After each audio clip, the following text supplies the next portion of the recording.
Baru-baru ini Gubernur Jakarta Pramono Anung resmi melarang perdagangan dan konsumsi anjing dan kucing. Larangan ini tertuang dalam peraturan gubernur yang menutup rapat celah jual beli serta penyembelihan hewan penular rabies seperti anjing, kucing, termasuk kelelawar. Saya telah menandatangani Pergub nomor 36 tahun 2025, larangan untuk memperjualbelikan hewan penular rabies atau HPR untuk tujuan pangan, baik dalam bentuk hewan hidup maupun berupa daging dan atau produk lainnya, baik mentah maupun dalam olahan. Alasan utama Pergub ini ditandatangani tak lepas dari alasan kesehatan serta kesejahteraan manusia.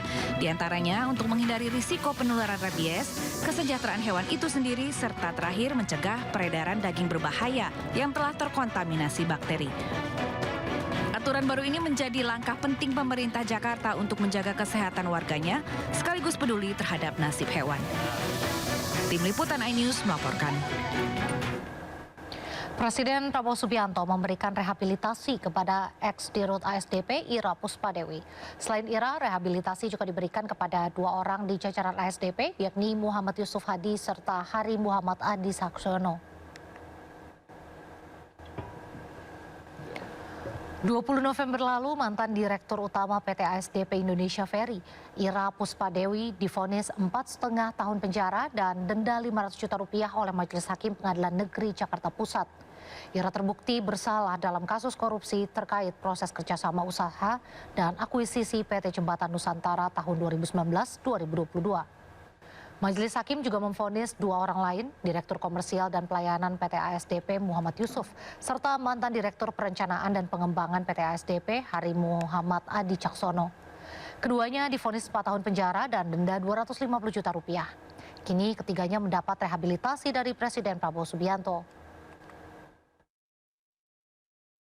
Terhadap perkara nomor 68 Pitsus TPK 2025 PN Jakarta Pusat atas nama Ira Puspadewi, Muhammad Yusuf Hadi, Hari Muhammad Adi Caksono. Dari hasil komunikasi dengan pihak pemerintah, alhamdulillah pada hari ini Presiden Republik Indonesia Bapak Prabowo Subianto telah menandatangani surat rehabilitasi terhadap 3 nama tersebut. Dan ini surat sudah dikeluarkan dan ditandatangani oleh Presiden. Sebuah bandara di Morowali, Sulawesi Tengah beroperasi tanpa melibatkan otoritas negara. Menteri Pertahanan Syafri Samsudin segera mengevaluasinya agar tidak menjadi ancaman kedaulatan negara.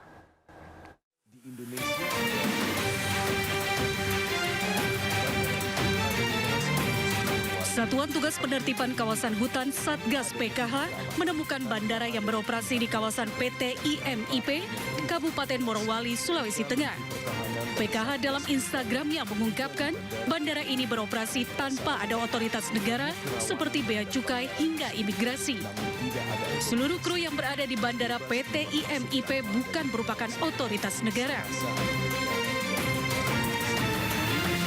Meski bandara ini dibangun dari dana sendiri, Satgas PKH menekankan negara memiliki aturan yang harus ditaati. Karena dikhawatirkan akan bebas keluar masuk negara tanpa adanya pengawasan ketat.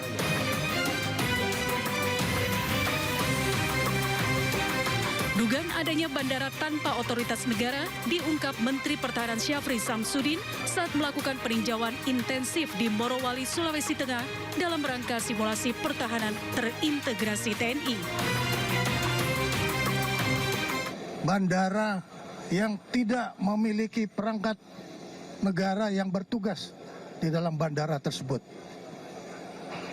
Ini merupakan hal yang anomali di dalam negara Kesatuan Republik Indonesia yang kita harus menegakkan regulasi, tapi ternyata masih terdapat celah-celah yang merupakan kerawanan terhadap kedaulatan ekonomi, bahkan juga bisa berpengaruh kepada stabilitas nasional.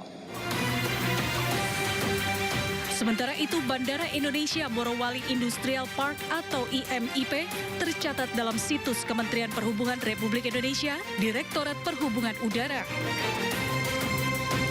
Bandara IMIP dikelola oleh pihak swasta.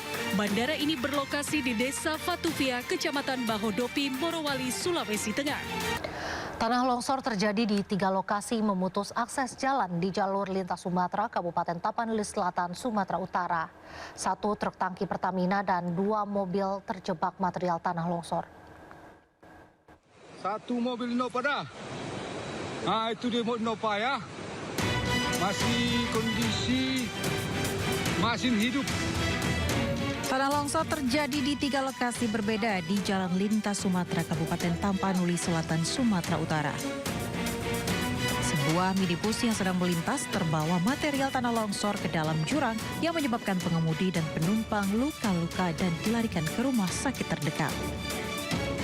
Lokasi kedua, 1 km dari lokasi pertama, sebuah truk tangki Pertamina terbawa material tanah longsor dan menabrak sebuah warung kopi serta 1 unit minibus terbalik dan rusak parah pada bagian depan. Tiba-tiba aja nih. Oh, tiba-tiba longsor Bang ya? Ya, longsor. Karena hujan ya Bang ya, udah satu hari. Dua ada berhentinya. Ada berhentinya Bang ya. Oh, di sini emang sering terjadi longsor Bang? Oh, seperti apa Bang? Kalau di sini emang enggak, yang di sana aja itu. Yang titik kedua. Baru kali ini lah berarti. Ya, kalau ini baru kali ini. Akibat peristiwa tersebut, arus lalu lintas lumpuh total. Beberapa pengendara yang melintas di lokasi kejadian terjebak macet hingga 14 jam.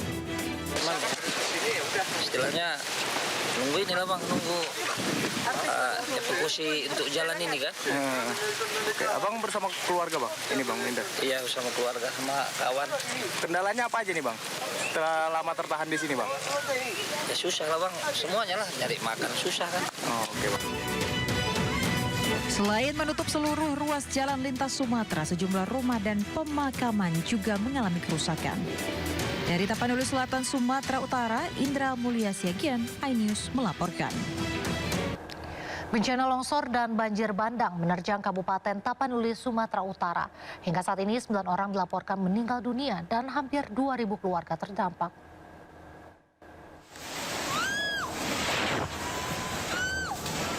Banjir bandang dan longsor melanda Kabupaten Tapanuli Tengah, Sumatera Utara. Banjir dan longsor terjadi akibat curah hujan tinggi mengguyur lokasi sejak 3 hari belakangan. Banjir dan longsor menghancurkan ratusan rumah milik warga. Hingga saat ini dilaporkan 9 orang meninggal dunia akibat peristiwa ini serta lebih dari 1.900 keluarga terdampak. Sementara sekitar 50 warga terjebak di tengah hutan Hutana Bolon yang longsor. Mereka berseru minta pertolongan.